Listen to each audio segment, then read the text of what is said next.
Alright, well, welcome to our last lecture recording for Math 2280. This is for section 7.5 on conic sections. This is kind of a nice section for those of you who are moving on to Calculus 3 to kind of transition from our course to the next one.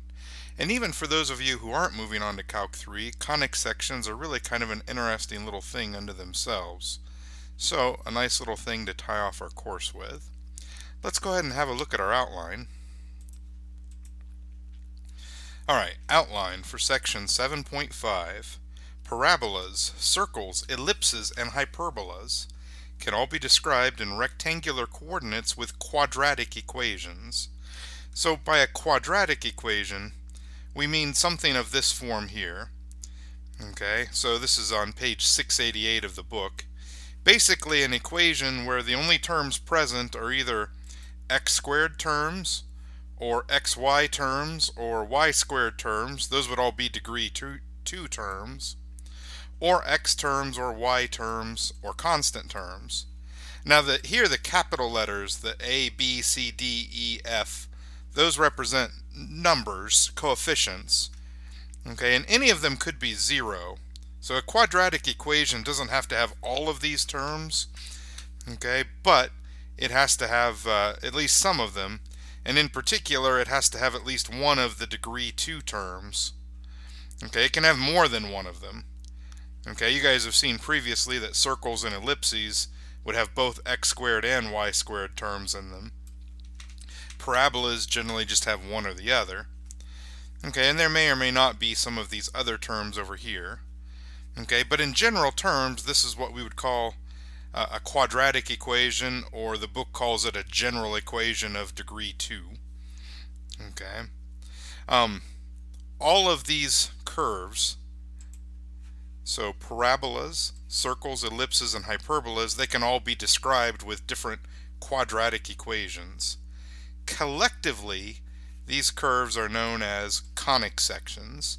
And if I look on page 672 of the book, it kind of makes clear why that is. So, okay, where that name comes from. So what we have here is a double napped cone. Okay, it's got a top cone and a bottom cone. Okay, what you're seeing in this diagram is different ways of intersecting a plane with that cone. Okay, if you cut horizontally through a cone, the intersection curve, okay, the intersection of the cone and the plane is a circle. That's one type of conic section. If you tilt the plane just a little bit, then the intersection becomes an ellipse. Okay, but if you tilt it more, okay, if you tilt it enough that instead of coming out the other side, the plane would come out through the top or come out through the bottom, then the intersection curve turns out to be a parabola. And a fourth possibility, if you intersect that double napped cone with a vertical plane, okay, and you're not coming straight. If you come right through the middle, you would actually just get lines. But if you intersect it with a vertical plane that doesn't come through the places where the two cones meet, then you get two branches, and those two branches form a curve that we call a hyperbola. Okay, so all of these curves are related by how they can be generated through intersecting the same surface in different ways. Okay, alright, back to our outline. Anyway, that's why they're called conic sections. Okay, the root of the word conic is cone.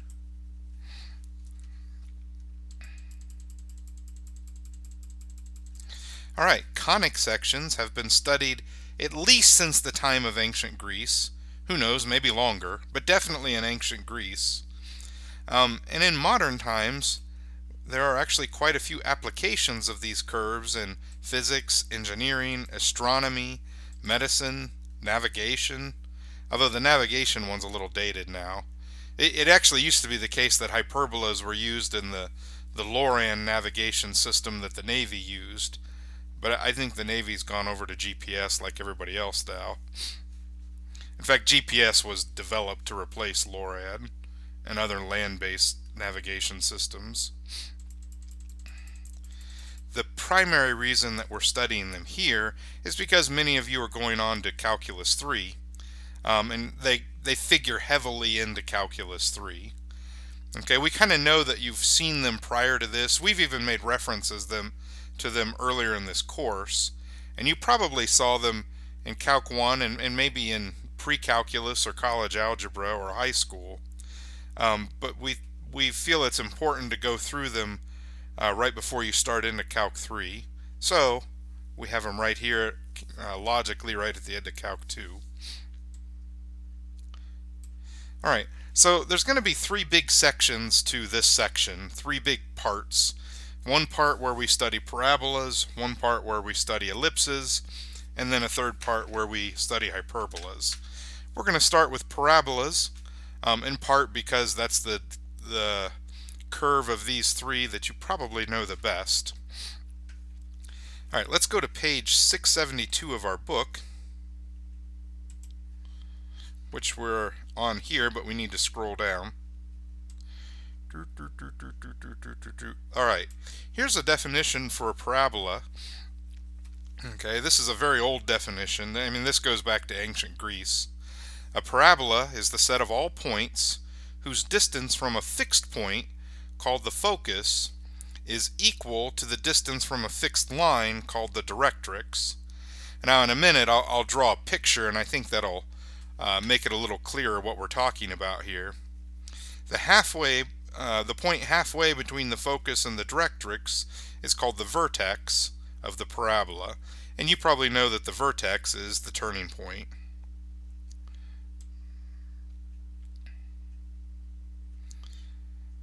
Now on the next page of our textbook, they give us sort of a template for what the equation of a parabola should look like.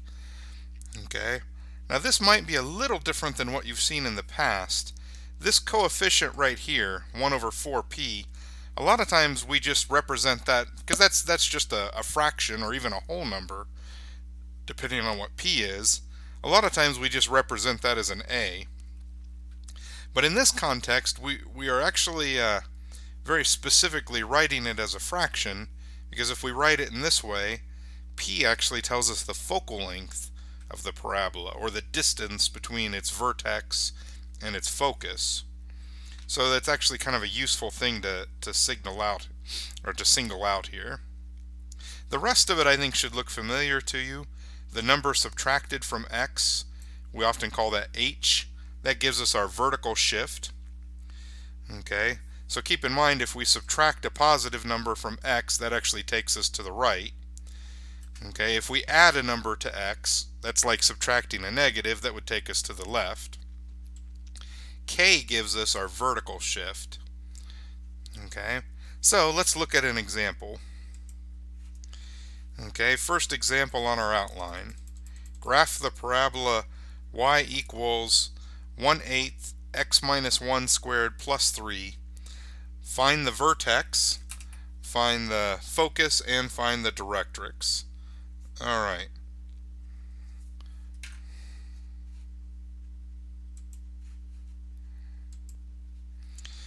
Alright, so we're going to graph this parabola. Okay, now we can first identify the vertex by looking at our horizontal and vertical shifts. The number subtracted from x gives us our horizontal shift. So we're going to shift over 1 from the origin. And then this number added on the end gives us our vertical shift. So we're going to come up 3. Okay, so we've already got our vertex identified. Okay, and maybe we'll start jotting this stuff down off to the side.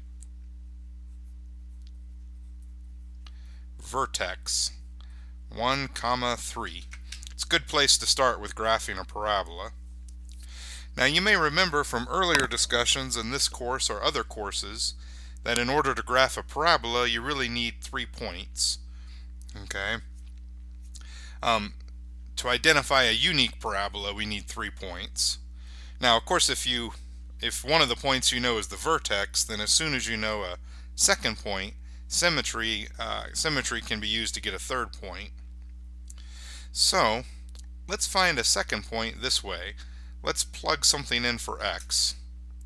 I think a good choice to plug in for x, let's see, we're at 1 now. Let's plug in 3.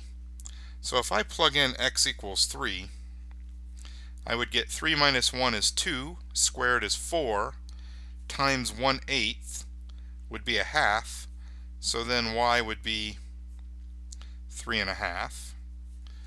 Okay, so if I go over to 1, 2, 3, x would be 3, y would be 3.5. Alright, so this parabola is not rising very quickly in the beginning. Okay, that's kind of to be expected. I think you guys know that this number here is giving us kind of a vertical suppression.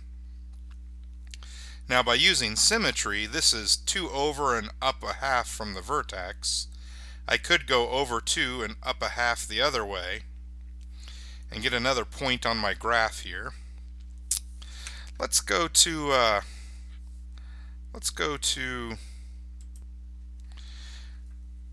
x equals 5.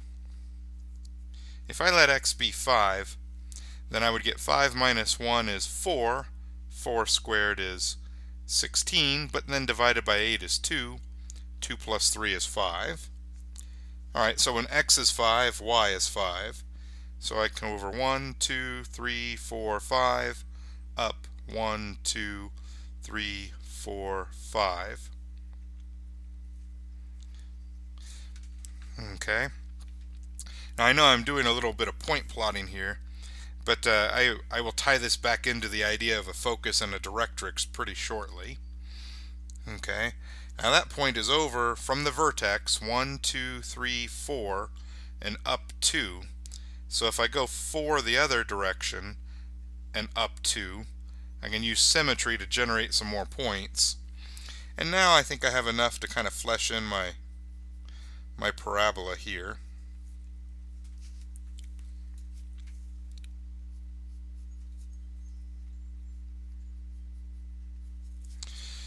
Okay, so here's a graph of my parabola. It's a vertical parabola. It opens upward. Okay. Now, let's make use of what they gave us in the book, where they told us that the equation of the parabola should equal 1 over 4p times x minus h squared plus k. Okay, if I compare that to our example here, I can see that 1 over 8 would correspond to 1 over 4p. So p would have to be 2. Now the significance of that is my focal length. The focal length is how far up I would measure from the vertex along the axis of symmetry. Okay, the axis of symmetry is the line that splits the parabola in two. Okay, if I measure a distance of 2 from the vertex along the axis of symmetry, okay, in the direction the parabola opens, so in this case upward, then that would give me my focus. So it looks like the equation of my focus is 1, 5. Now let me just tell you real quickly why this point is called the focus. Imagine that this parabola is some type of reflecting surface. Okay, let me draw in my line of symmetry just a little darker here.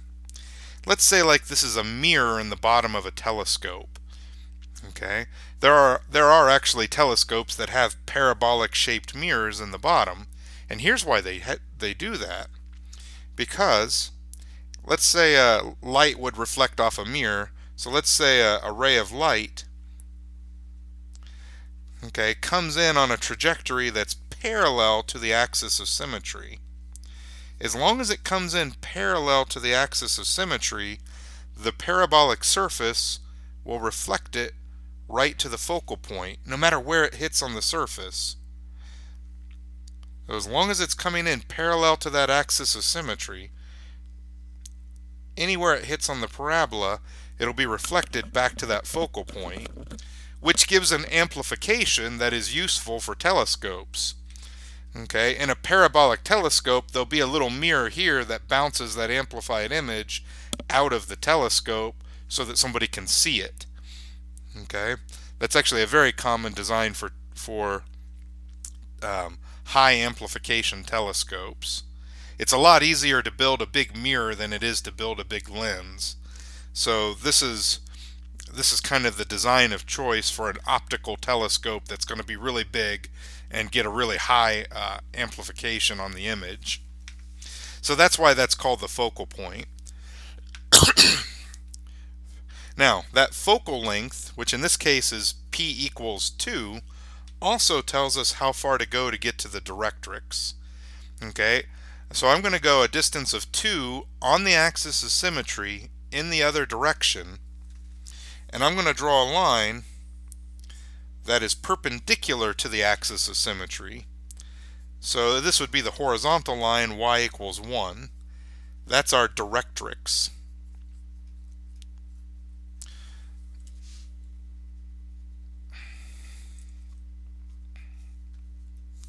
So our directrix is the line y equals 1.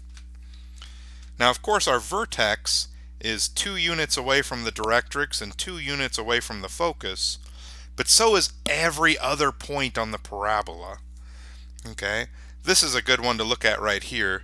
This is the point 5, 5. This point is clearly 4 units away from the focus, but it's also 4 units away from the directrix. Okay, our definition for parabola actually defines a parabola to be the set of all points that are the same distance away from some given directrix and some given focus. And you can actually construct the equation of a parabola if you're given the directrix and the focus based on that knowledge. Okay. Well, I think that's what I wanted to accomplish in that example. Let's see what's next. Okay, it looks like now we're going to do some examples from the book. So let's look at number 256. Alright, here's problem 256 in the book. It says, for the following exercises, determine the equation of the parabola using the information given. So, the information we're given is where the focus is and what the directrix is. Okay, according to the definition, the parabola is just all the points that are equidistant from this focus and directrix. So in theory, we ought to be able to build an equation from this information, and that's exactly what we're going to do. Alright. So, our focus should be at the point 0, -3, and our directrix should be at the point, or it should be the line y equals 3. Now the problem didn't actually ask us to graph it, but I find that it's easier for me to mentally organize information like this if I go ahead and graph that information, because it helps me kind of see what's going on. So here's my focus at 0, -3. My directrix is a horizontal line at y equals 3.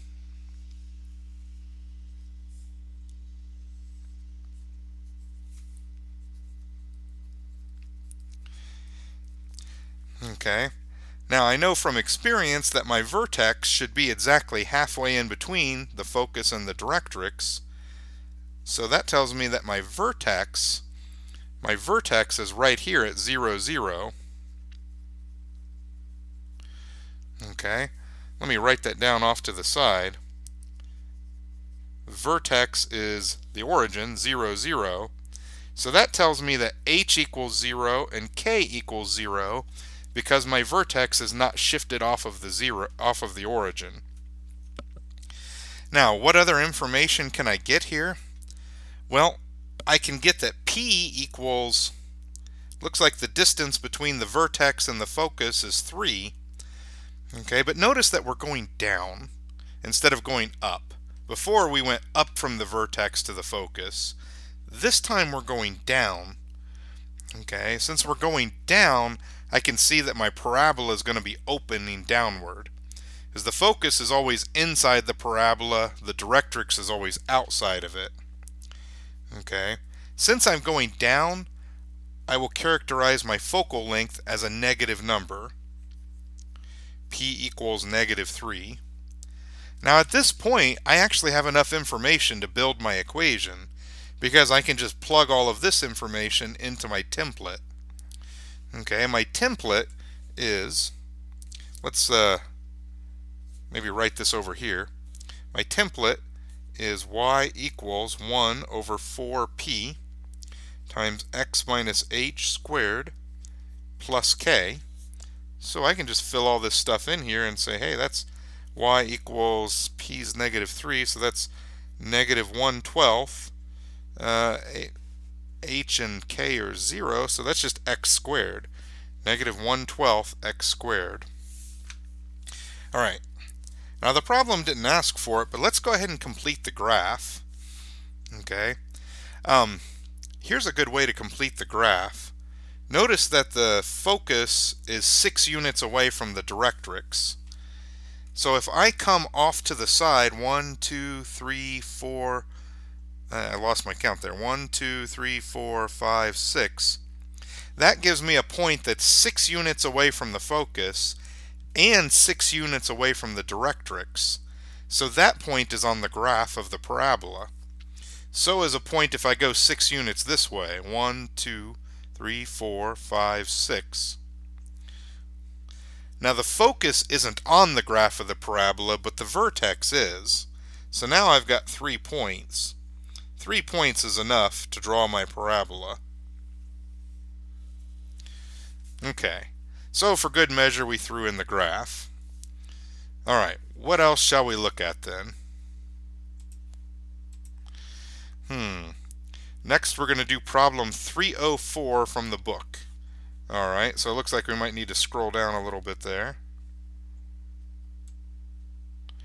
Scrolling, scrolling, scrolling. Now, I feel like, since I didn't finish that by saying rawhide, that shows quite a bit of self-restraint on my part.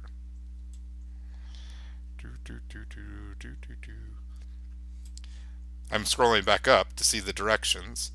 Okay, the directions say, sketch the graph of each conic. Okay.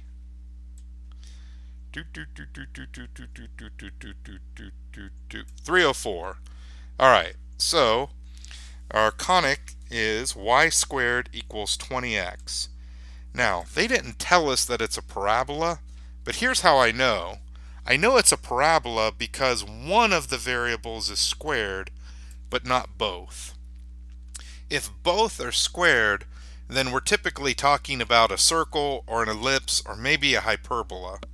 But if it's one or the other, that's typically going to be a parabola. But notice something else. The roles of x and y are kind of shaken up here. The square is on the y instead of the x. But you guys probably remember from studying parabolas in earlier courses that just means that it's a horizontal parabola instead of a vertical. And it kind of makes sense. If you exchange the roles of x and y, then you kind of exchange the roles of horizontal and vertical. Alright, let's do this problem then. Alright, now before I get started, I need to make a little bit of an adjustment. Remember that previously, so back in this example, when y wasn't squared and x was squared, the fraction that gave us p was in front of the x squared term. Well, now that we've reversed the roles and y is squared and x isn't squared, I'm going to need that fraction to be in front of the y squared. Okay, so I need this fraction to always be in front of whatever variable is squared. Okay, so I need to make a little adjustment here. I'm going to divide both sides by 20 and say this is 1/20 y squared equals x. Now I can properly interpret this and say, alright, if I break up the denominator as 4 times something, then that's 1 over 4 times 5, y squared equals x. And now I can say, aha, p equals 5. Okay. I can also see that there's no shifts. There's nothing added or subtracted on the x or the y. So again, my h is 0, my k is 0, and that means my vertex is going to be right on the origin. Okay. Now, we've already decided that this is horizontal instead of vertical. So instead of measuring up or down to get my focus, I'll be measuring right or left. And I know it's going to be right because my p-value is positive. So here's my vertex. To get my focus, I'm going to have to move p units in the positive direction. 2, 3, 4, 5. So there is my focus. Okay. Now, I don't absolutely have to have that to graph it, but I want to kind of be consistent in my approach. Okay, if I go 5 units the other direction, I go 1, 2, 3, 4, 5. This shows me where my directrix is. Now this is a vertical line, so its equation would be like x equals -5, and that's my directrix. Okay. Now to complete my graph, I'm going to do what I did before. This time it's actually part of the problem. Okay, since I am 5 units between focus and vertex, and 5 units between vertex and directrix, I'm going to count 10 units. So 1, 2, 3, 4, 5. Oh, I maybe didn't leave myself enough room here. Well, that's an easy thing to adjust for. Watch my super sophisticated adjustment technique.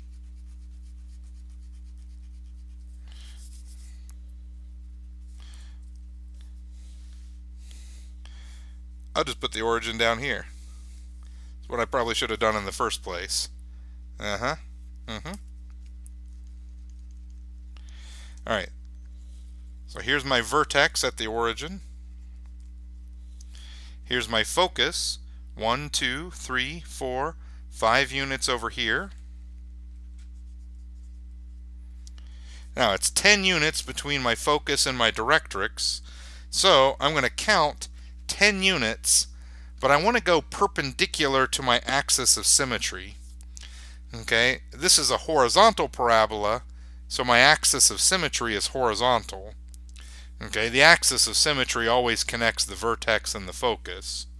So I'm going to count 1, 2, 3, 4, 5, 6, 7, 8, 9, 10 units. Aha, 10 units up.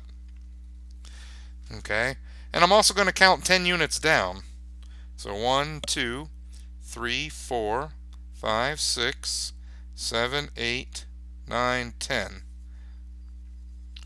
Okay, I now have 3 points on my parabola. My parabola is horizontal and it's pretty wide.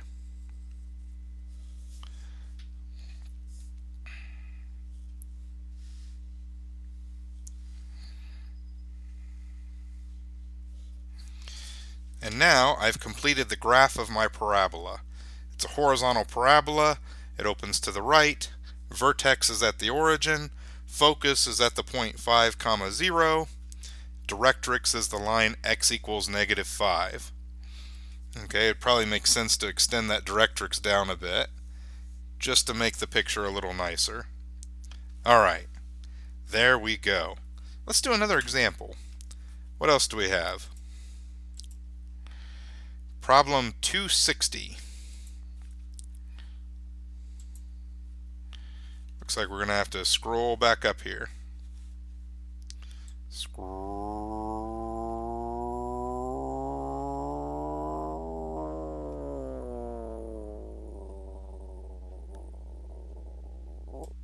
There we go.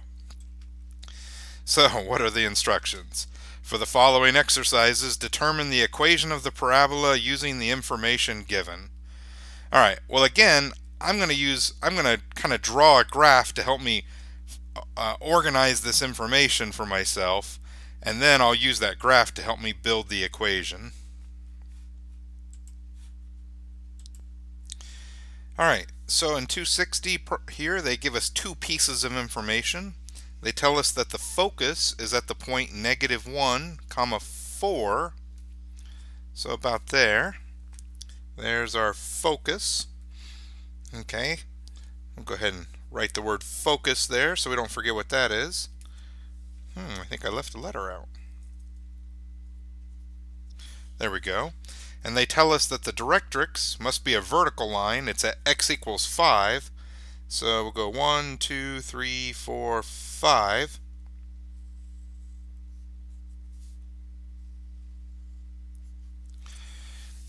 Okay.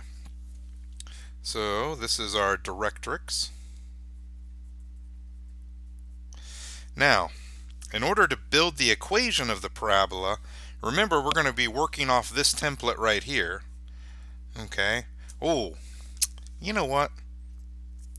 Notice how it looks like the focus isn't above or below the directrix, it's to the left of the directrix.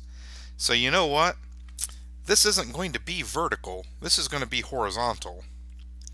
Now, here was our original equation, our template, y equals 1 over 4p x minus h squared plus k. But you know what? I don't want to use that. That's the template for a vertical parabola. I need to use the template for a horizontal parabola, which just means I got to switch up the roles of x and y. Okay, x will be by itself, and it'll be x equals 1 over 4p times y. Now we always use k to talk about the vertical shift, so I'll call that k there. So minus k squared, and then plus h. Okay, but in order to do this, I still have to find 3 letters. I have to find the value of p, the value of k, the value of h. Okay, if I figure out those 3 things, I can write my equation and I've solved the problem. Alright, well I know that the vertex should be halfway in between the focus and the directrix. The distance between them is 6, so halfway in between them would be 3 away from either one, which puts me right here at 0, 2. This is my vertex. I don't know why I said 0, 2. That was kind of silly. That is 2 over and up 4. So that's 2, 4. Okay, now that gives me my h and my k. Okay, h is always the x coordinate of the vertex. K is always the y coordinate.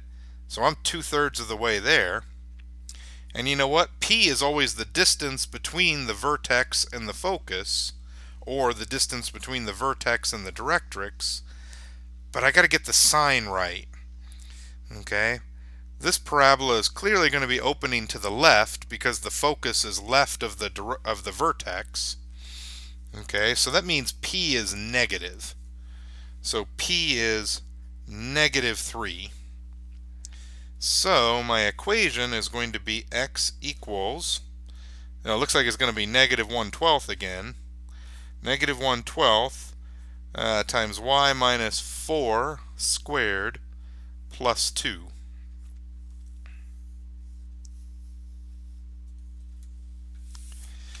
Now again, they didn't specifically ask us to graph it, but yeah, let's just do that for the sake of completeness.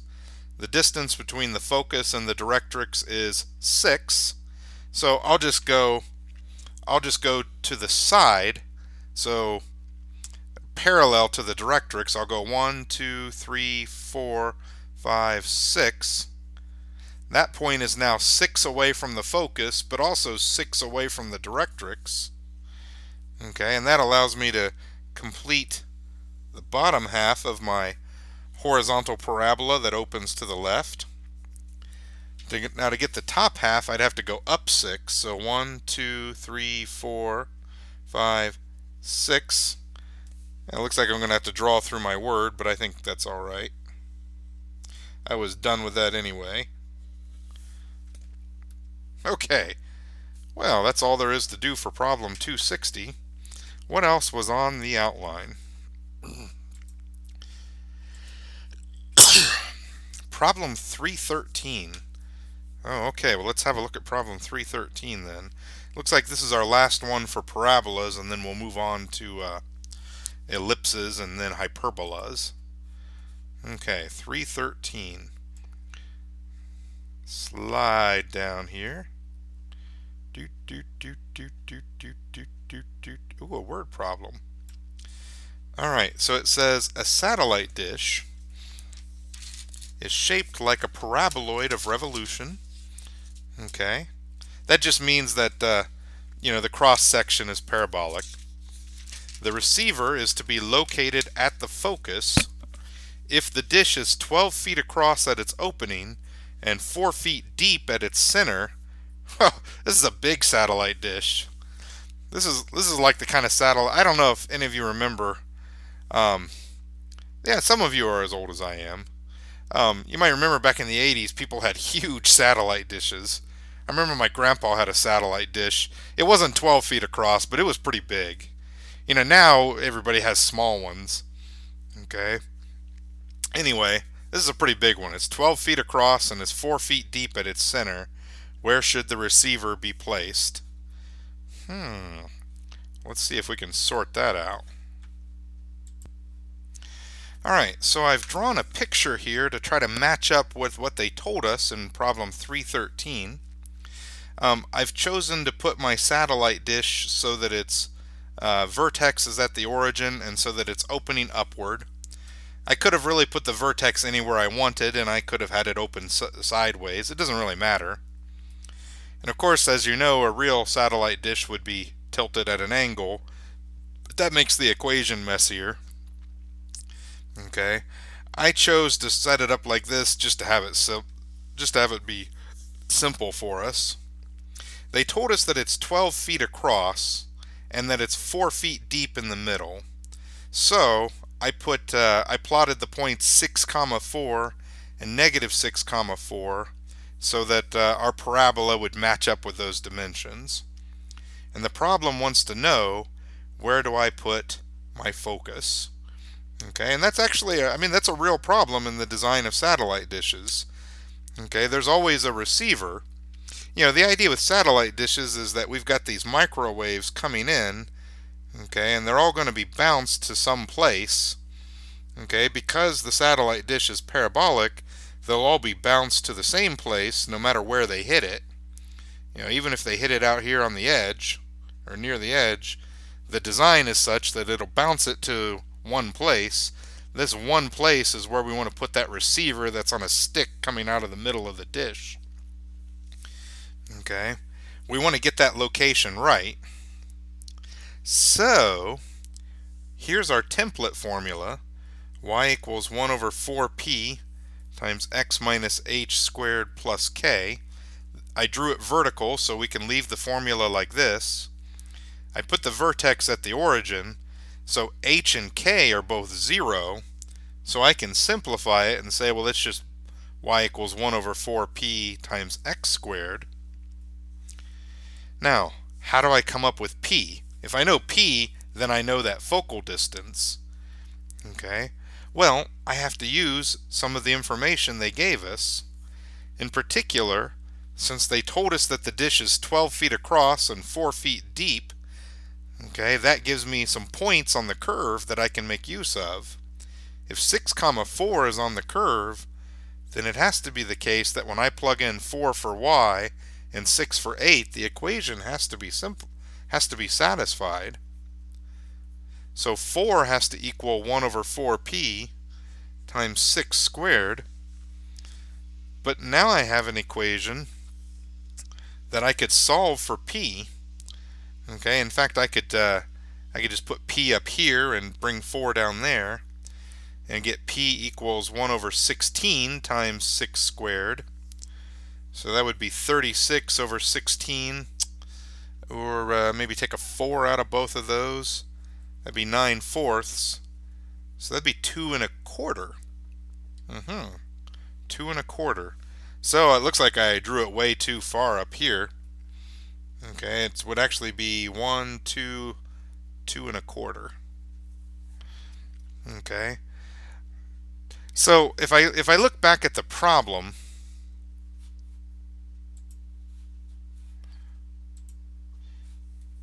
it says, where should the receiver be placed? Well, I mean, the way I would answer that is I would say it should be placed a quarter of a foot's 3 inches, right? So I'd say it should be 2 feet 3 inches straight straight out from the center of the dish. Straight up. Let's say straight up from the center of the dish.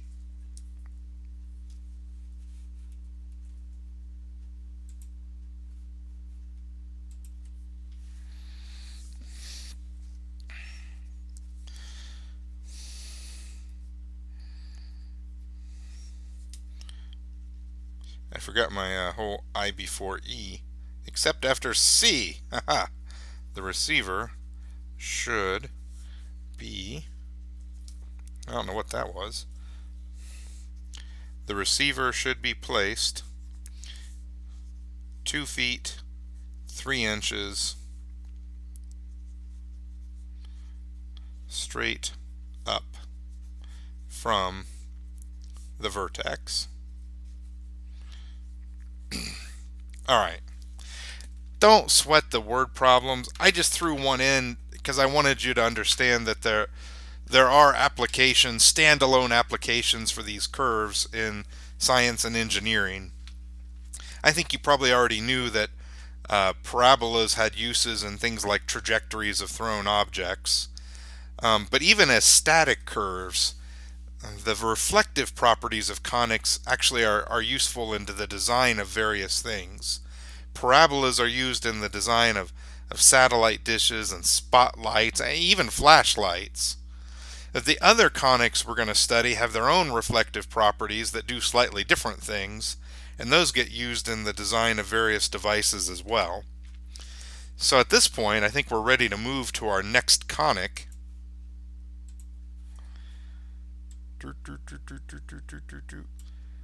Alright, so discussion point. Let's look at the definition and the equations for ellipses on pages 676 and 678. Alright, so if I want to go to page 676, I got to type in 684. Alright, now that's still showing me a parabola, but if I scroll down, I get the definition of an ellipse. Pardon me. So remember, a parabola was created by using a focus and a directrix, and we took all the points that were equidistant from them. But we're going to do something a little different here. We're going to say that an ellipse is the set of all points for which the sum of their distances from two fixed points is constant.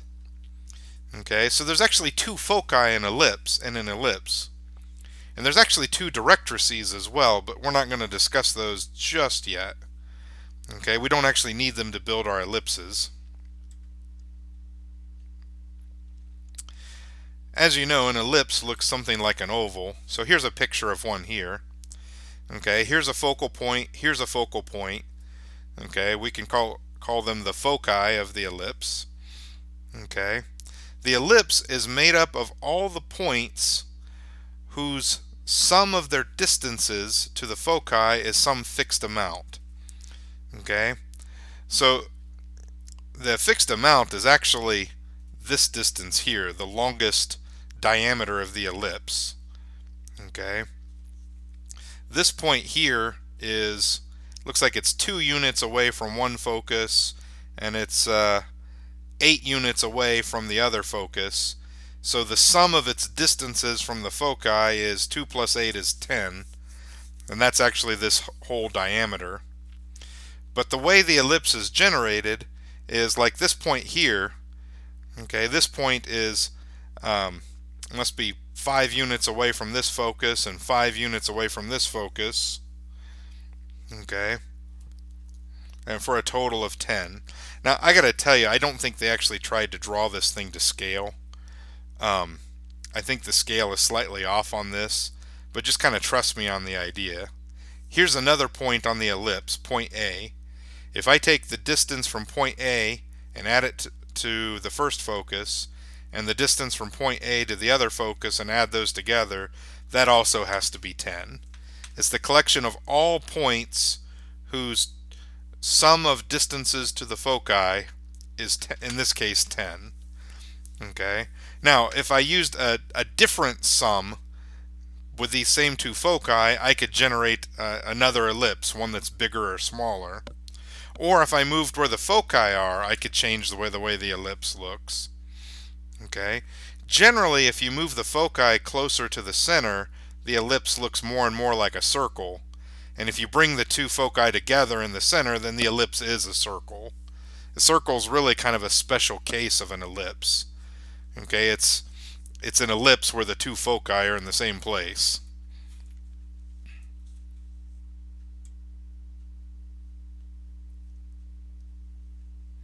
Now, if I scroll on down,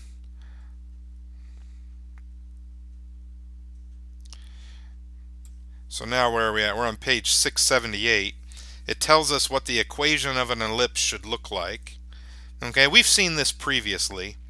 It looks a lot like the equation of a circle with the x minus h squared and the y minus k squared, where h and k would be the center of the ellipse. Okay, but instead of being equal to r squared, we've got an a squared under x and a b squared under y.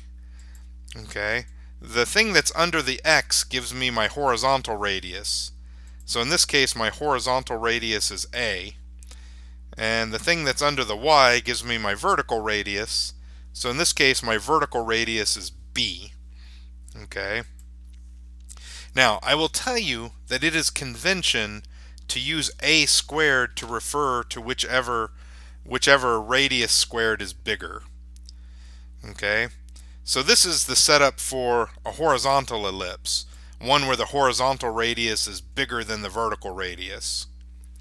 The setup for a vertical ellipse is the same.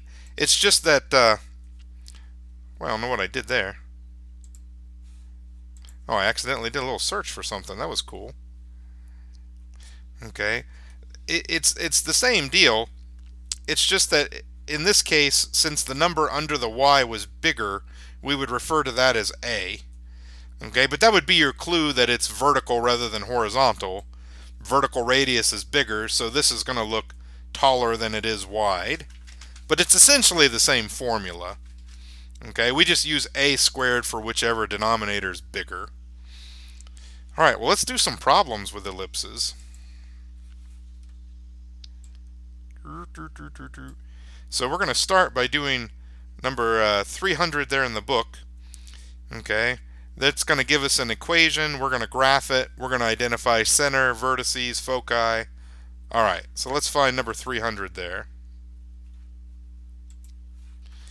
I think we need to go to page 6, maybe 696.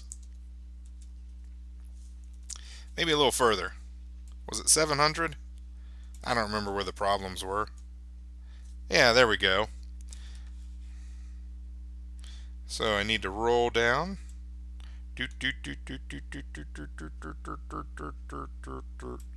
Aha! Now, so here's what they give us. 4x squared plus 9y squared equals 36. Alright, now let me tell you, right off the bat, because both x squared and y squared are there, I know that we're not just talking about a parabola. If it was one or the other, I would think, parabola. But since they're both there, that tells me that this is either an ellipse or maybe a circle or a hyperbola. Now, how do I know it's not a circle? I know it's not a circle because these coefficients are different, which means that when I divide by this 36, I'm going to have different radii underneath the x and y. Okay, that's how I know it's an ellipse rather than a circle, a non-circular ellipse. I know it's not a hyperbola because both of them are positive. Okay, if it was a hyperbola, one would be positive, one would be negative. Alright, let's do problem 300. Alright, now when we do problem 300, something that might be a little bit confusing to begin with is that there's no 1 right here. And that's actually a pretty important feature of equations for ellipses. Okay, this number here, this constant that's by itself on one side, that has to be a 1 before we can really interpret what's going on with the ellipse. So the first thing I'm going to do is I'm going to divide both sides by 36. Now 4 divided by 36 is going to put a 9 under that x squared. 9 divided by 36 is going to put a 4 under the y squared. Not up here, down there. And then I get my 1. Now I can do some interpreting. 9 is 3 squared, so a equals 3. So that's my horizontal radius. 4 is 2 squared. This is what we called b, so b equals 2. That's actually enough information to draw the ellipse. Okay. Notice no shifts, no numbers subtracted from x and y. So h equals 0, k equals 0. The center of my ellipse is right here at the origin. Okay. If I measure 3 units to the right, there's a horizontal radius. If I go 3 units to the left, there's another horizontal radius. If I go up 2 units and down 2 units, I get some vertical radii. Okay, and now I can draw my ellipse.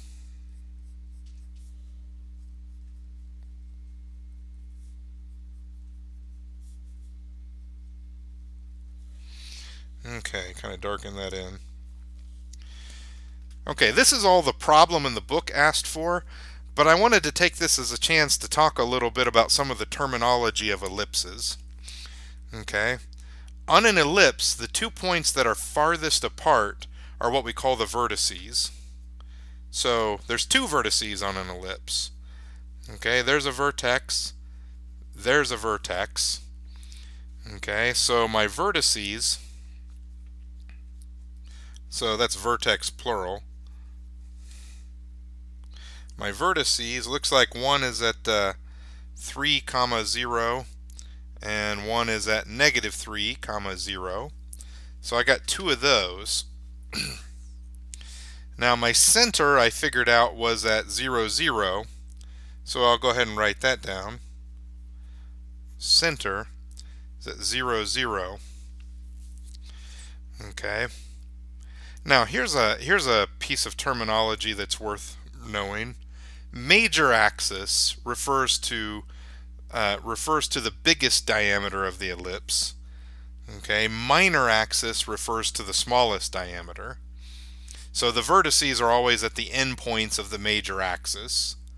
Okay, you can think of the major axis as a line segment that connects the vertices. So maybe if I use my red pen for that, there, that's my major axis. And this is my minor axis. Okay, if the major axis is horizontal, we call it a horizontal ellipse.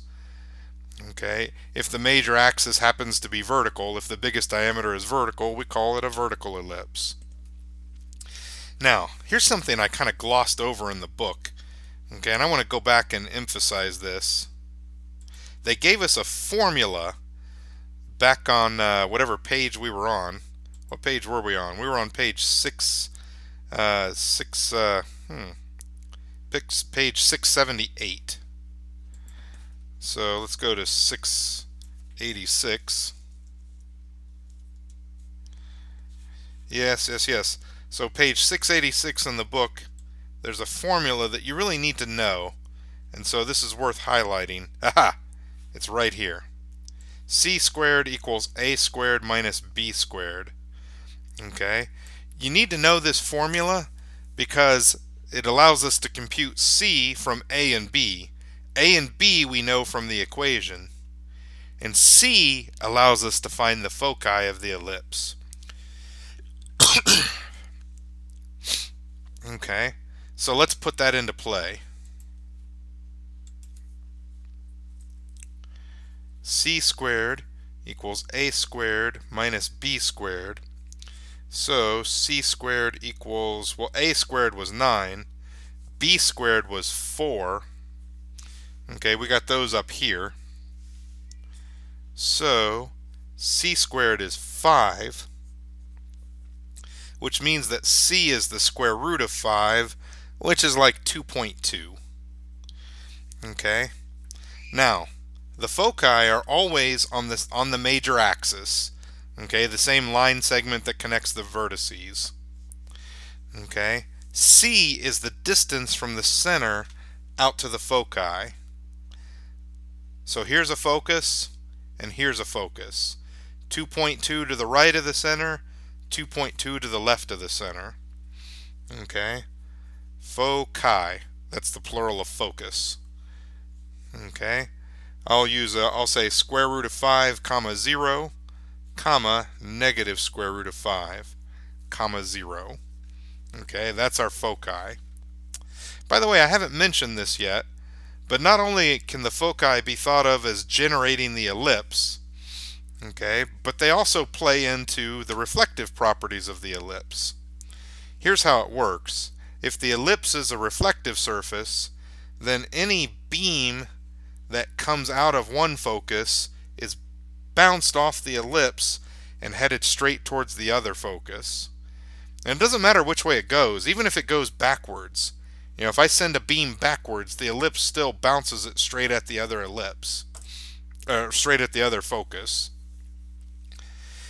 This property of ellipses is actually used in medical machines, several different types of medical machines that are designed so that something that is destructive emanates out of one place, and the ellipse focuses it on a place inside your body. And that might be a tumor that we're hitting with radiation, or it might be a kidney stone that we're hitting with sound waves. But the ellipse makes it possible to focus those things on a point inside you so that they're deadly just at that point, and they're not deadly as they're entering you. Okay? It's kind of weird to get it to focus inside you, but that's exactly what it does. Okay? So if you've ever received a radiation treatment on something inside you, you probably were sitting in one end of an ellipse, and the radiation was sitting inside the other end. Okay? The entire ellipse might not have been there, but two pieces of it were. So anyway, kind of an interesting little thing. Let's do another example. Let's see what's next in our outline here. So where were we? We did problem 300. Yeah, let's do a couple from earlier on. Number 264 and 266. Alright, let's see those. So, I want to hop back to maybe page 700. Yeah, oh, I gotta scroll up a little.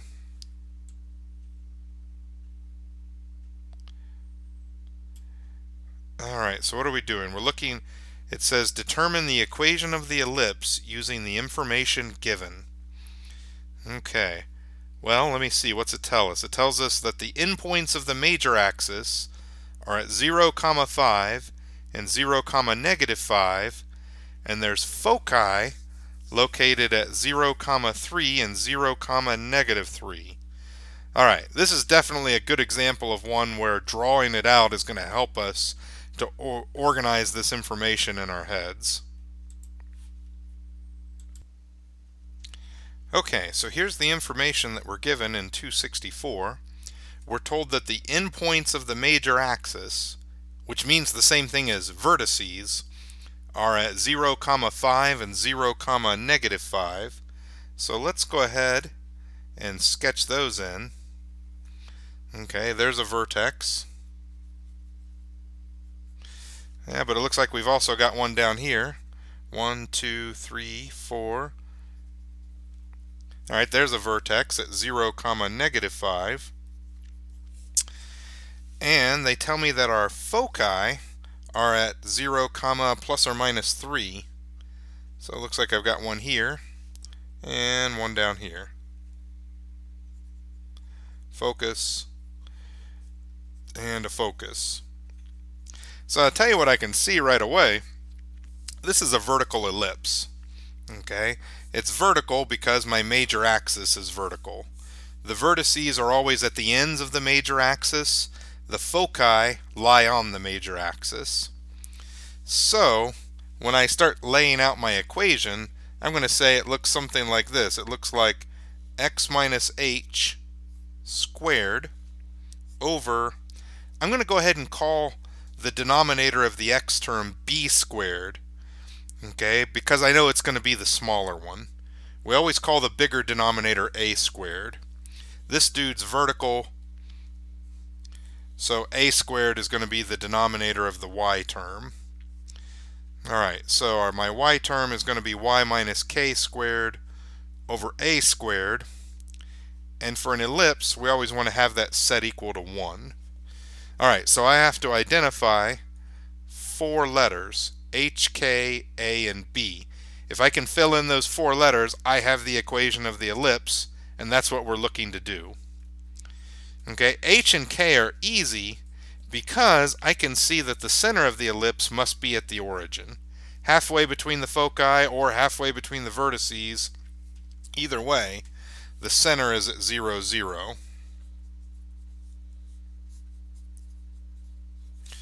Okay, therefore h equals 0 and k equals 0.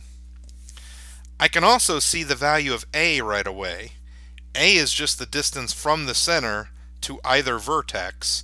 A's got to be 5.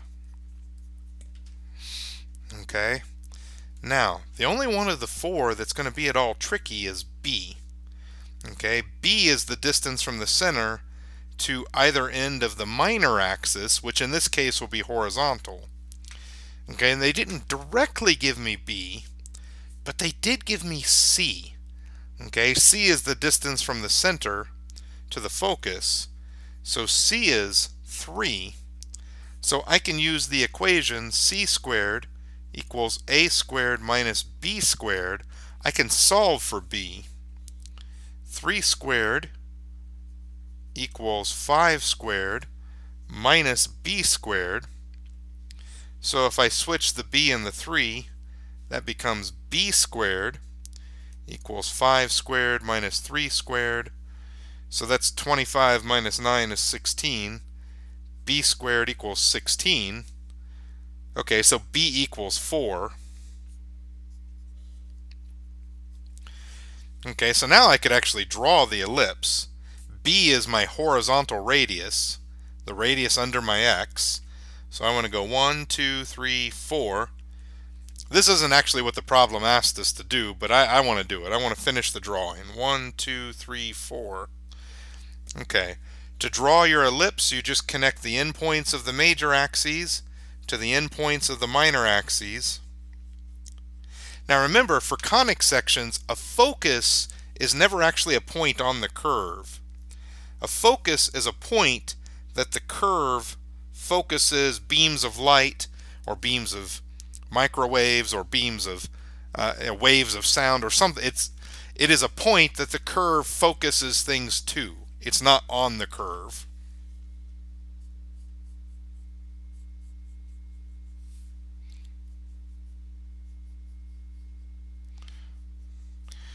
Okay, so there's my drawing, and if I put everything together, let me see, b squared was 16, a squared was 25, h and k were both 0, so the equation that we're looking for is x squared over 16 plus y squared over 25 equals 1. Oops. Equals 1. Okay, and that's the answer to 264. Let's do 265. Oh wait, not 265, 266. Okay, pretty similar here, pretty similar. Again, it gives us the endpoints of the major axis, and it gives us some foci. So similar setup. Okay, let's do this problem. 266. Alright, well here's the problem that the book gave us. 266, endpoints of major axis, those are the vertices.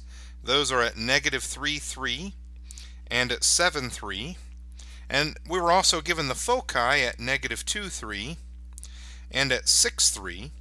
So I went ahead and plotted those points. Our task again is to come up with the equation of this ellipse. Now this time I can see that my major axis is horizontal.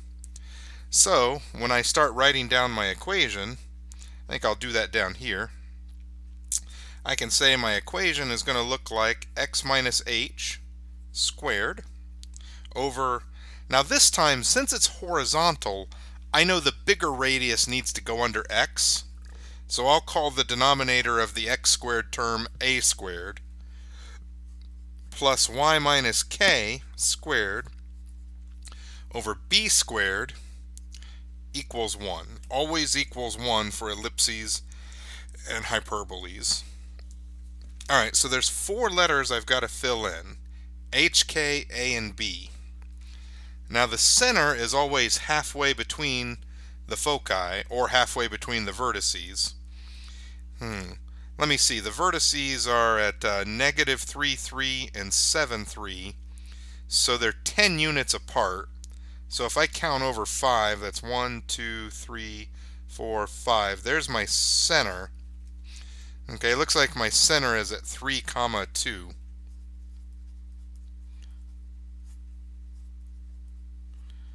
Alright, so that's my h value and my k value. Well shoot, I'm halfway there. I just have to figure out a and b.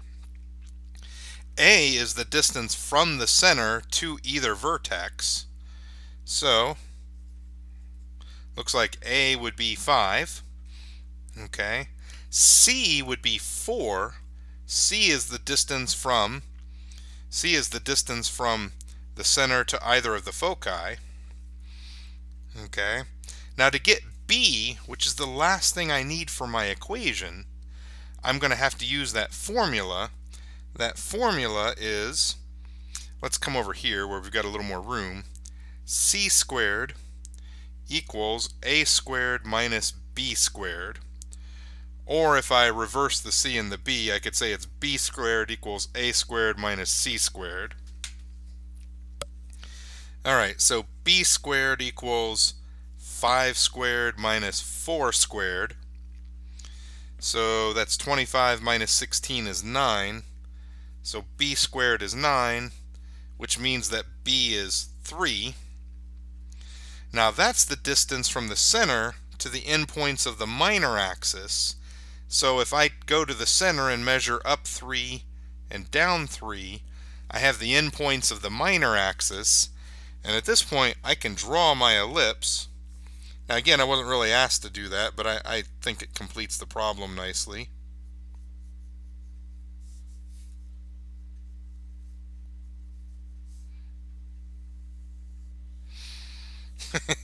I drew that nice dashed line and then I didn't follow it. Okay. But also, I can put everything together and say, alright, let me see, center's at 3, 2, so let's make that x minus 3 squared over a squared, which is 25, plus y minus 2 squared over b squared, which was, it's 9, equals 1. And there's the equation that we were looking for. Alright, now I want to do a little more with this problem, but first I have to go back to the book and talk about a concept known as eccentricity. Eccentricity is something we define for all of the conics, but for ellipses you can kind of think of it as a measure of how close the ellipse is to being a circle. Okay, a circle has an eccentricity of 0. Okay. This ellipse has a fair amount of positive eccentricity to it. Let's jump into the book and see exactly what we're talking about. Alright, so we're going to go to page 685 of the book to look at the definition of eccentricity and also see an equation for it. Okay. So I want to go to 685, so I'll type in 685 plus 3.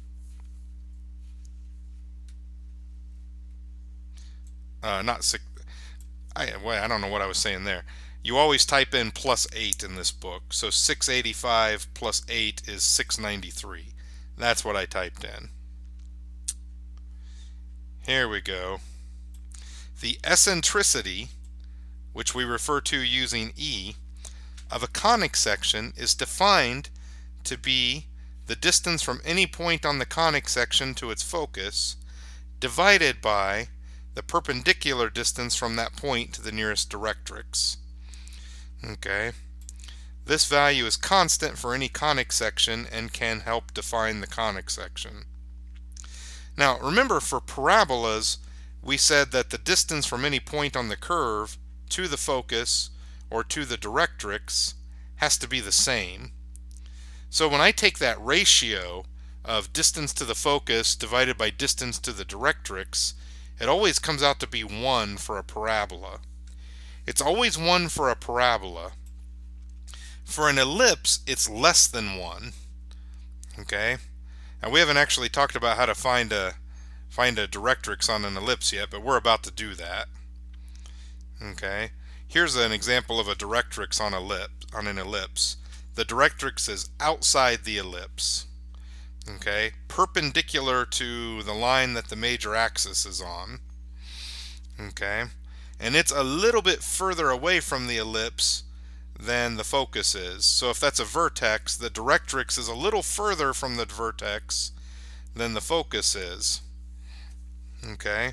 Which means the ratio of distance from the curve to the focus to distance from the curve to the directrix is a little less than 1 on an ellipse, or a lot less depending on how close the foci are to the middle. In a circle where they're in the middle, the foci are in the middle, the eccentricity actually drops to 0. Okay? In a hyperbola, any point on the curve is going to be a little closer to the directrix than it is to the focus, which means you get an eccentricity bigger than 1. Here's the thing you really need to remember about eccentricity. Unfortunately, it's not in a box, but it's right here. E equals C over A. E equals C over A. Okay, that formula is good for both ellipses and hyperbolas. You don't need a formula for parabolas because the eccentricity is always 1. Okay, let's go back to this problem. Okay, this is the next example on the outline. We're going to compute the eccentricity of the ellipse in 266, and then we're going to find equations for its directrices. That's such an unusual word. Microsoft Word doesn't even know what it is, but it is a word for us. Alright, so let's have a look at that.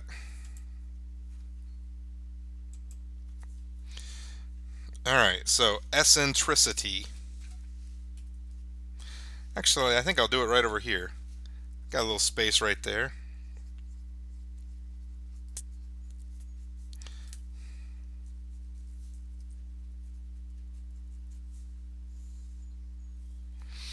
Eccentricity, E equals C over A.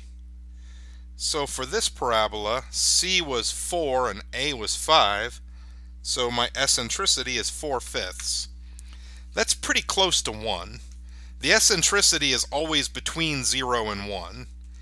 Okay? At 0, the ellipse becomes a circle, so I decrease it by decreasing C.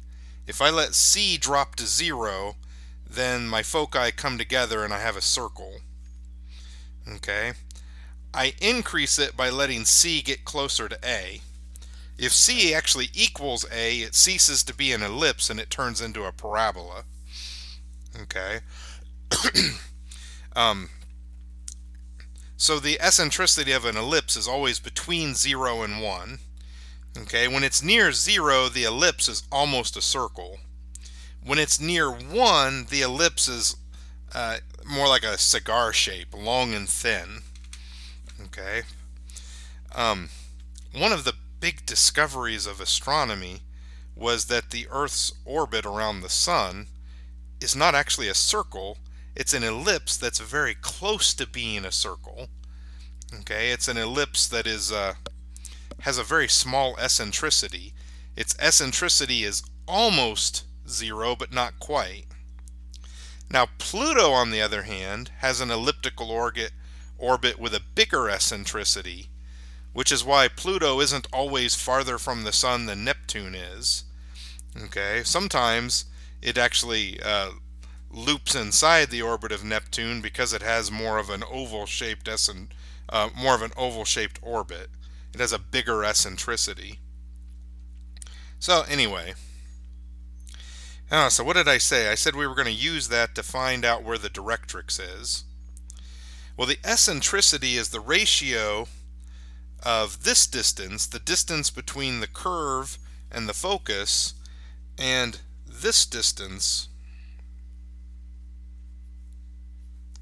the distance between the curve and the directrix.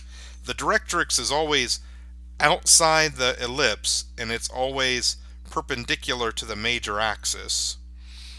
Okay, the question is, what's this distance? I'll call that x. Okay, I know this distance, this is 1. Okay, and the eccentricity is supposed to be the ratio of the distance from the curve to the focus to the distance from the curve to the directrix, which means that 4/5 has to equal 1 over x.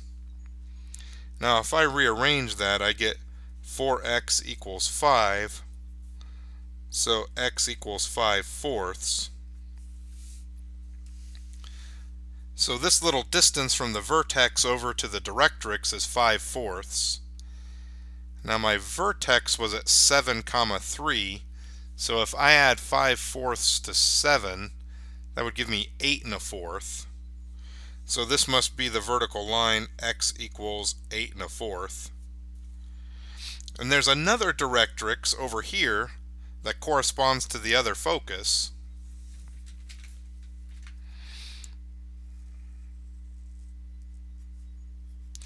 So this gap right here would also be 5/4.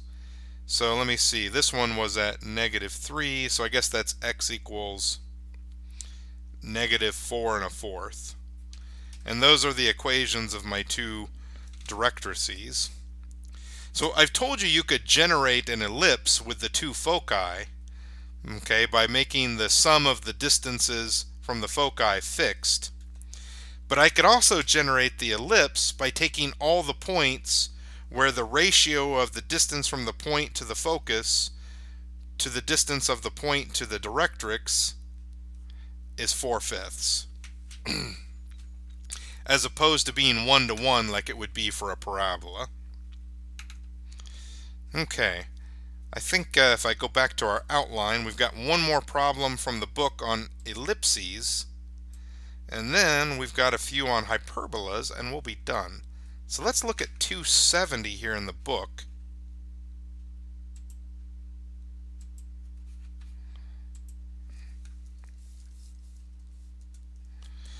Okay, looking at problem 270. Looks like I need to scroll back up.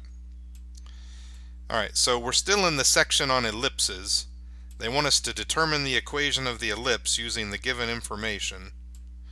And what do they tell us? They tell us that the foci are located at 0, -3 and 0, 3, and the eccentricity is 3/4. Now you know what? I think this time I'm going to try to do it. I'm going to try to do it without drawing it out. Maybe I can do that this time.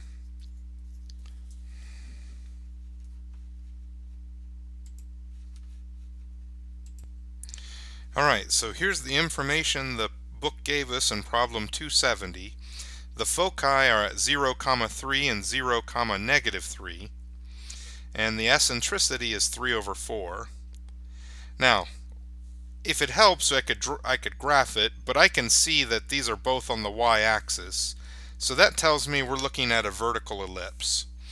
Okay, so that means I'm going to have x minus h squared.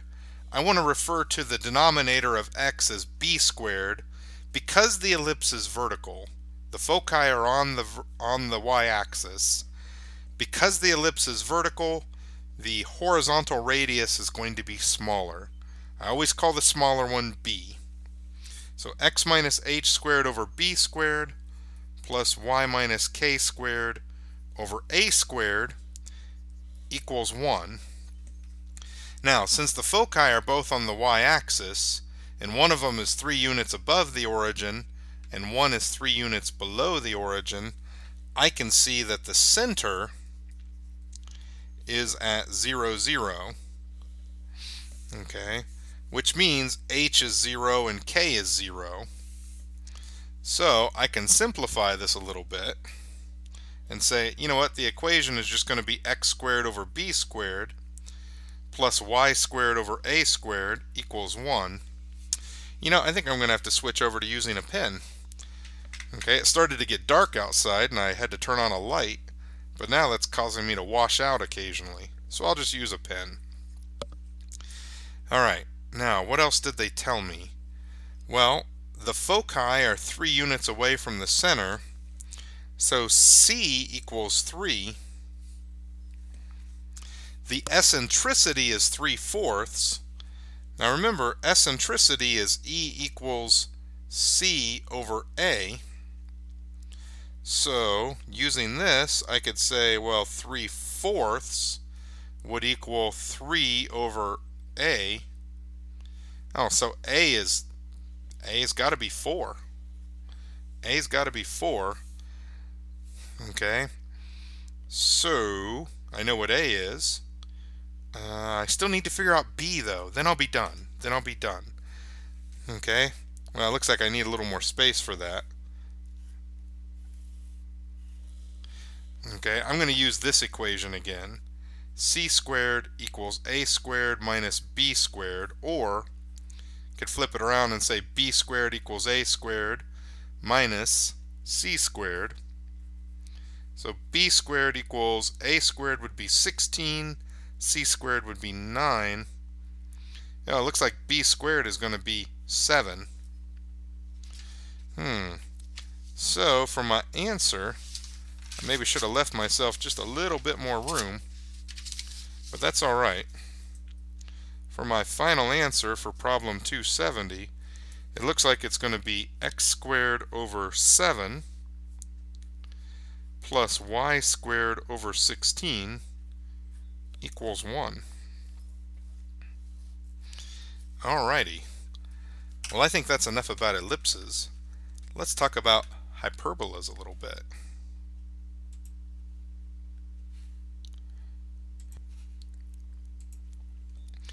So, looking back at my outline, looks like now I want to go to page 681. So I'll go to the book and I'll type in 689. That should get me to 681.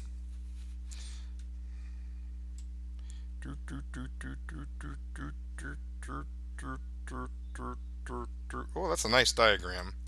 Alright, definition. A hyperbola is the set of all points where the difference between their distances from two fixed points, the foci, is constant. So remember, for an ellipse, it was the sum of the distances from the foci that was constant. But in a hyperbola, it's the difference in the distances. Okay, so as you know, a hyperbola has two branches. If it's horizontal, we think of it as having a right branch and a left branch. I know there's a lot going on in this diagram, but it's just these two blue curves here, solid blue curves, that make up the hyperbola.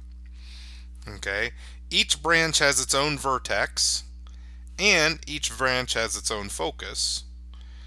Okay, and there are directrices that are inside the hyperbola. Okay, we're not going to worry too much about those right now. Okay, but the idea is that if I look at a point on the hyperbola, the difference between the distance from that point to the first focus and the distance from that point to the second focus is always the same. Okay, and that difference is always the same no matter how far up the curve I go. Okay, now that translates into equations that are very similar to equations of ellipses. Okay, in fact, there's really only one difference. Before I scroll down and look at that, though, notice that a major feature on the graph of an ellipse is that the branches follow asymptotes, which means once you go out far enough, the branches start to look like straight lines. To graph a hyperbola properly, you have to figure out what those asymptotes are. Alright, let's roll down and have a look. Look. Boy, this thing rolls slow. Aha, here we go. Here's the equation of a hyperbola. Looks exactly like the equation of an ellipse, except right here in the middle. Subtraction instead of addition. That's your clue when you're looking at the equation of a conic that it's a hyperbola. You've got an x squared term, you've got a y squared term. They're on the same side of the equation, but one's positive and one's negative. The positive one tells you the orientation. If the x squared term is positive, it's horizontal.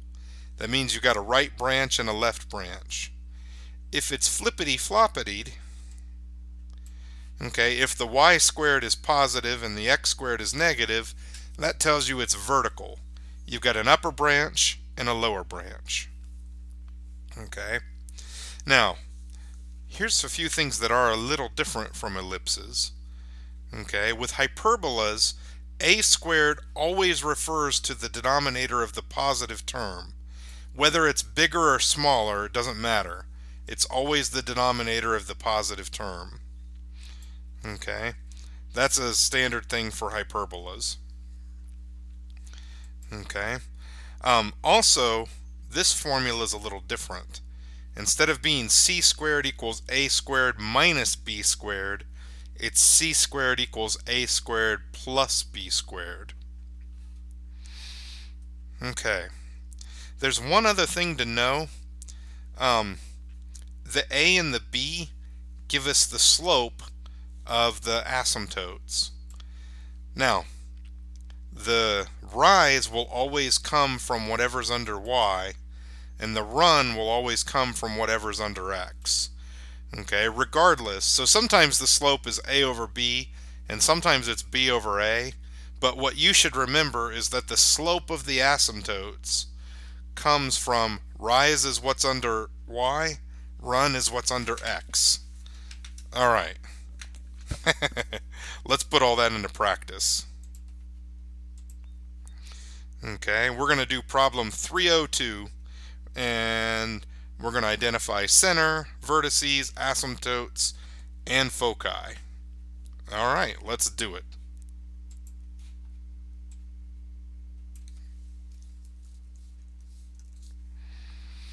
Okay, doing problem 302 from the problem set at the end of section 7.5. We're rolling on down. There it is. Here's our equation. Now, how do I know it's a hyperbola? Well, the fact that there's an x squared and a y squared, but one of them is positive and one of them is negative, that's what tells me hyperbola. And the fact that the x is positive means this is a horizontal hyperbola. Alright, so let's go ahead and jot this down.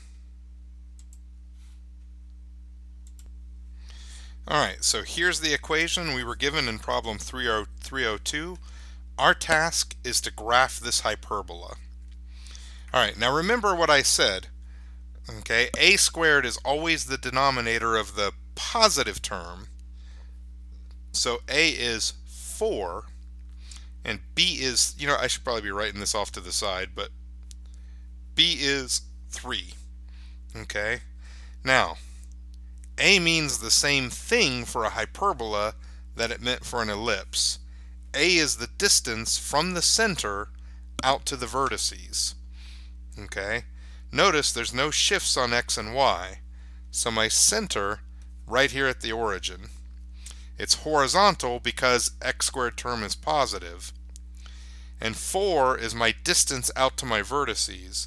So I'm going to measure 4 horizontally each direction from the center. So I've got a vertex here and a vertex there. Okay, so if I'm collecting this information somewhere, maybe we'll collect it down here. Vertices. Okay, there's one at 4, 0 and one at -4, 0. So we'll say plus or minus 4, 0. Okay, now remember A and B are going to give us the slopes of our asymptotes. Okay, the run always comes from X, the rise always comes from Y. So in this case, my slope is going to be 3 over 4. Okay, so slopes of asymptotes.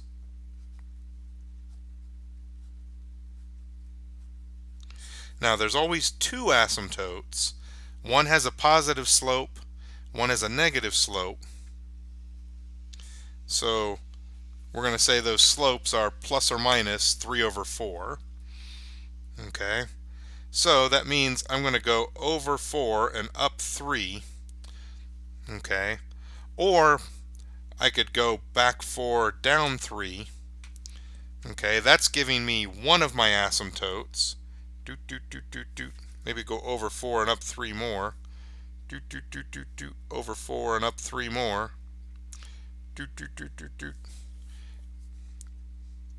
Okay, maybe left 4. If I go left 4 and down 3, that's -3 over 4. That's still 3/4, so that's still the same line. Okay, left 4, down 3.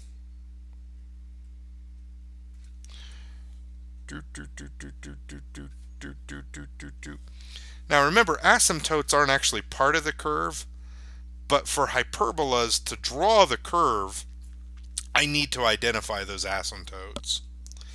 Okay, now the other one is -3/4, so that means down 3 and over 4, down 3 and over 4, down 3 and over 4, down 3 and over 4. Yeah, I know you can't see what I'm doing. Haha.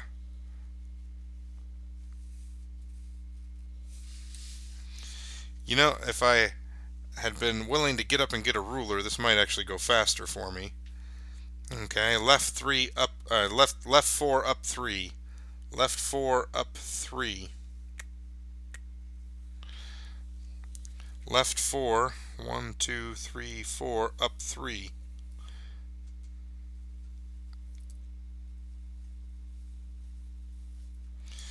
Okay, now I'm actually ready to draw my hyperbola.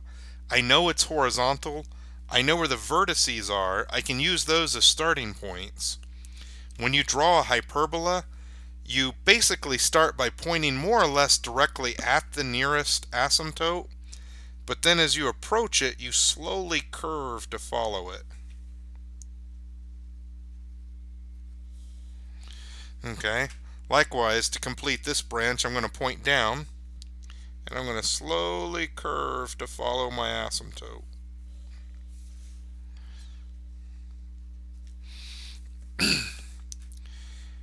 Now I do the same thing on this other side. Okay, I'm going to come down towards my asymptote, slowly curve to follow it,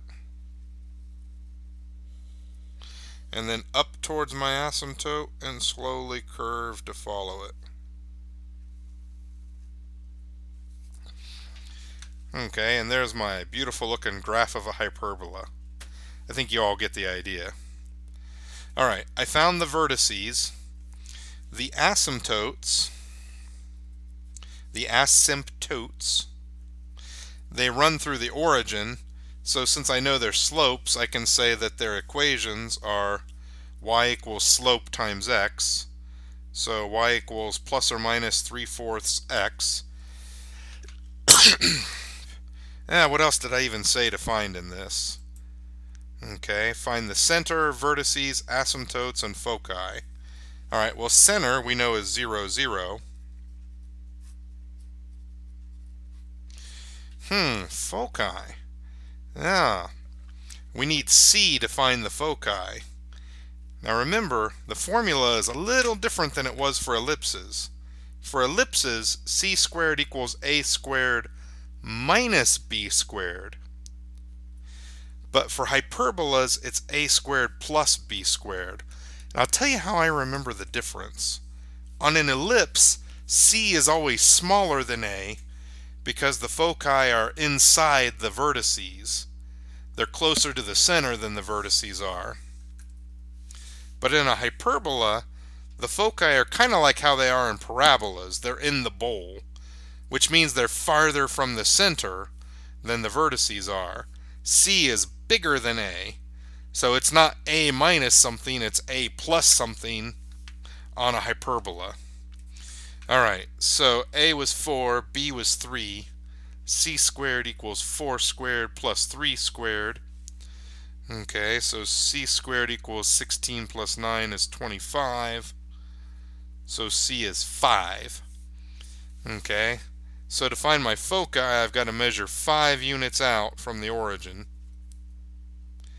There and there. Okay, so it looks like my foci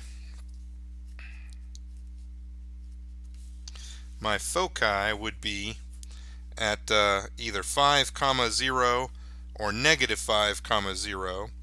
So I'll say plus or minus 5, 0. Now, I've told you about the reflective property of parabolas. I've told you about the reflective property of ellipses. Let me tell you about the one for hyperbolas. The reflective property for hyperbolas is that any beam that is directed towards... Oh, you know what? That's terrible. That's terrible. That's terrible. I was kind of off the mark. Any beam that is directed toward one focus, when it hits the hyperbola, if the hyperbola is a reflecting surface, it's going to bounce it straight towards the other focus. Okay? So if I had one pointed at this focus, the hyperbola would bounce it right towards the other one.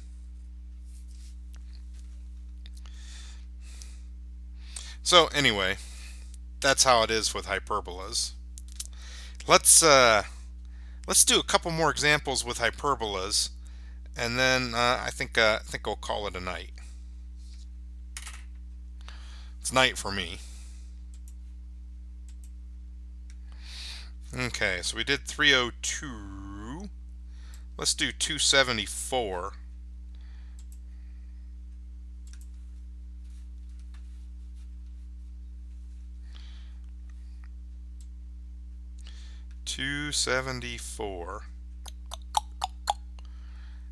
I click my tongue while I scroll the thingy. I do not know why. Alright, so I have to roll back down to see the directions. Alright, for the following exercises, determine the equation of the hyperbola using the information given. Alright, so what information is given? In 274, we're told where the foci are, and we're told where the vertices are, and we're given one focus. Alright.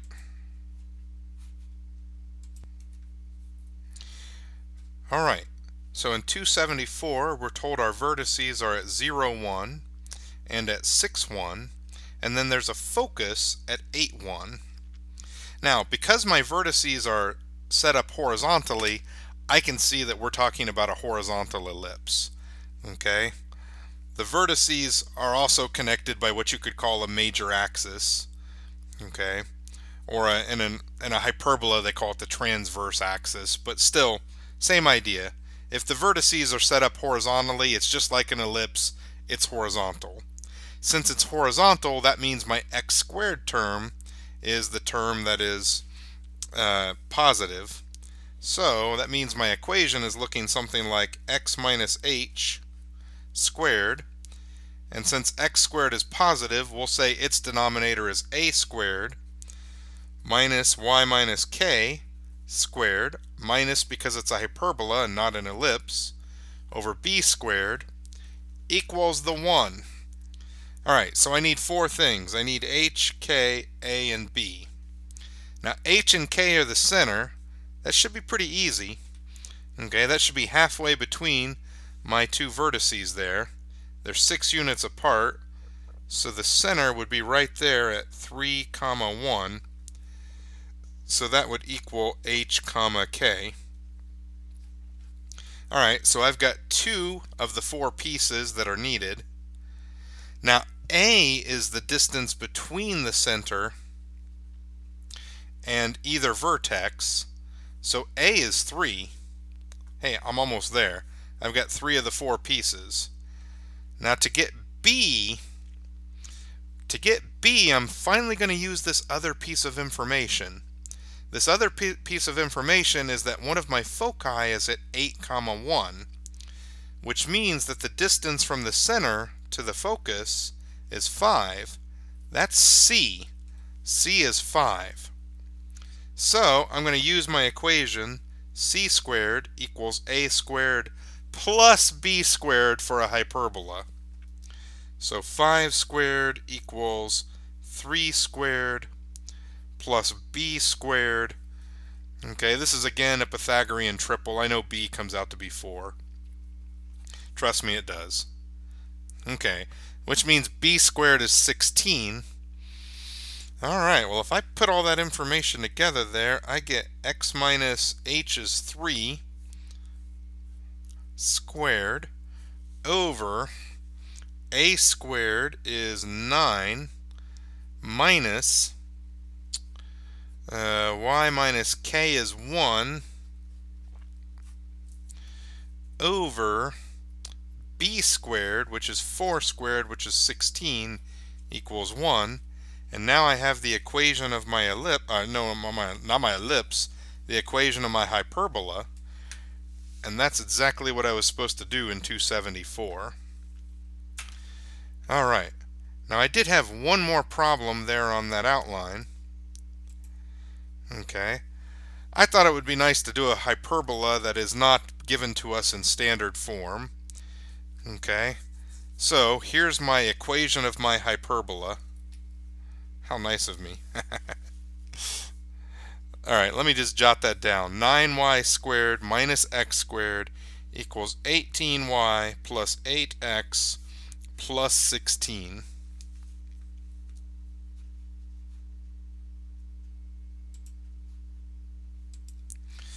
Now, how do I even know this is a hyperbola? Because it's got the y squared and the x squared, but one is positive and one is negative. That tells me hyperbola. But I need to get it in a form like this before I can figure out how to graph it. Okay, I'm going to have to do a little completing the square stuff to get it there, which means these x and y terms need to bump over to this side.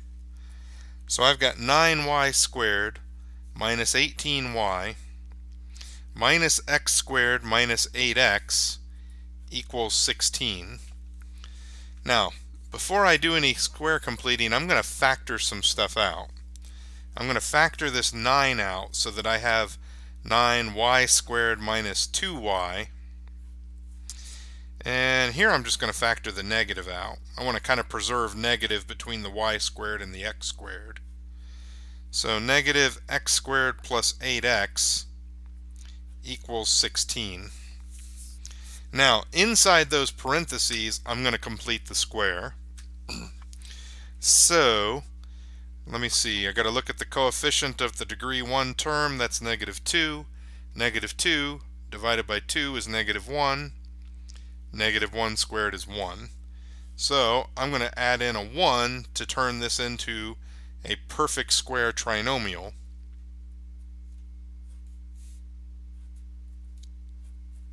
But check this out. As soon as I add that 1 in there, that 1 is going to get multiplied by the 9.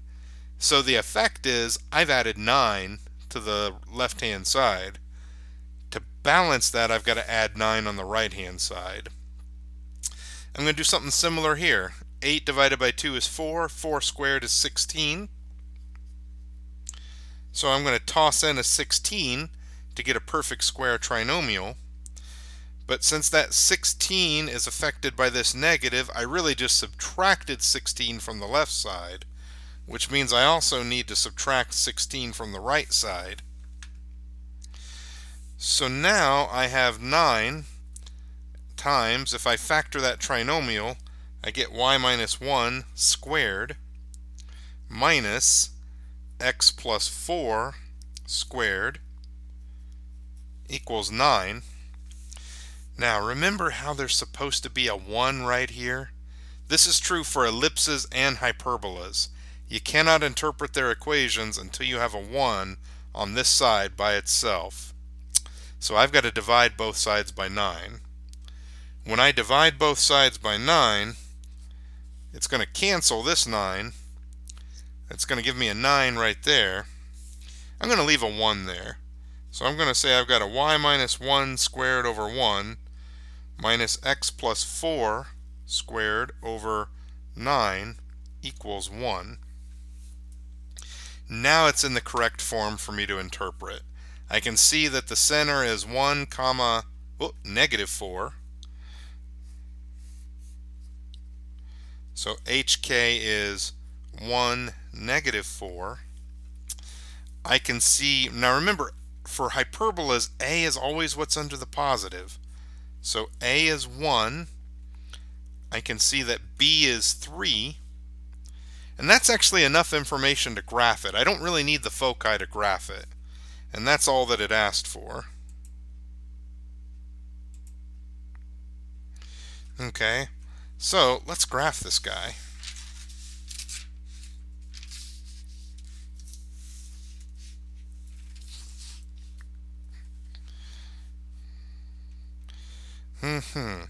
Alright, so I'm going to draw my center there at 1 comma negative 4.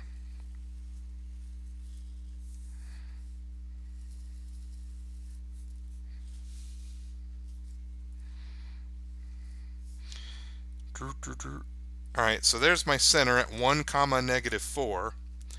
Now remember, it's vertical. How do I know it's vertical? Because the y squared is the positive term. So I'm going to be measuring up and down from the center. Up and down by how much? A is 1. So I'm going to measure up 1 to get a vertex. I'm going to measure down 1 to get a vertex. Okay, now what about my slope? Well, slope is always whatever's under y divided by whatever's under x. So my slope is 1/3. Rise over run, baby.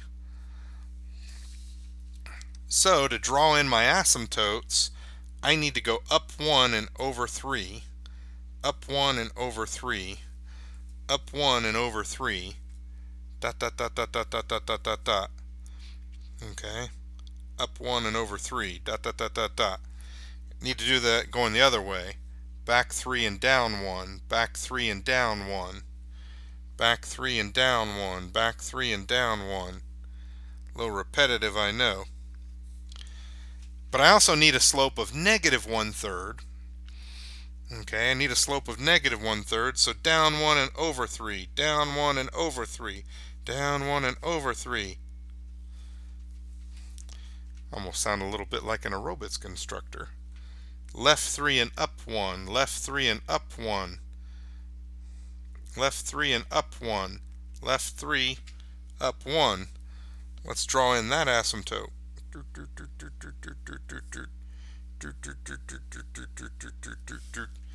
Now, to draw my vertical hyperbola, I start at a vertex. I head toward my asymptote.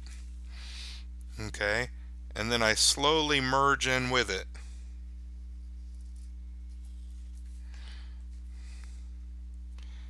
Toward my asymptote. Slowly merge in with it. Toward my asymptote. Slowly merge in with it. You know what? I haven't done this yet, but let's draw this one with Desmos. And let's enter it in the form we originally had it in, just to see if we get this kind of wide vertical parabola, one branch over the other, okay, with a center at, what did we say, 1 comma negative 4. Let's check that out with Desmos real quick, and then I think we'll be ready to wrap this up. Alright, so here was my original equation, 9y squared minus x squared equals 18y. Oh, that's looking promising. Plus 8x plus 16.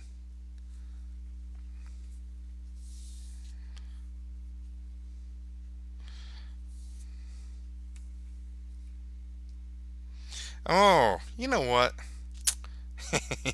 I did something kind of silly. But this is worth addressing because I made a mistake and I need to fix it. It's not just silly, it's wrong. Okay, you probably picked up on it if you were watching it closely. Okay, right here, h comma k, I wrote 1 comma negative 4, but actually negative 4 is the x coordinate. So it should have been negative 4 comma 1. So I put my center in the wrong place. Okay, but apart from that, I did draw it correctly. I'm not going to take time to redraw it. Okay, this was the correct graph. Okay, so what I wanted to show you is that you could use Desmos to check yourself, and I think that point came through even better than I meant it to. All right, back to the outline for a second. All right, for this section, there's no MyOpenMath homework for you to do. So I'm just giving you a bunch of odd problems out of the book. I picked odd ones so that you can check your answers in the back. I'm going to give you basically completion credit. So as long as you do all these problems and turn them in, I'll give you full credit for it. But obviously you should check your answers in the back. And if they're not right, you should fix them. And if you can't fix them, you should ask me for help. All right.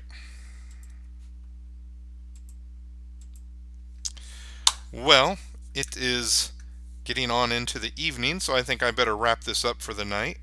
But thank you for your attention. Please do let me know if you need anything. And we're almost to the end now. No more lectures, just preparing for the exams. Okay, exam 4, which is just over what we've done since the last exam. So that's section 6.2, 6.3, 6.4, 7.1 through 7.5.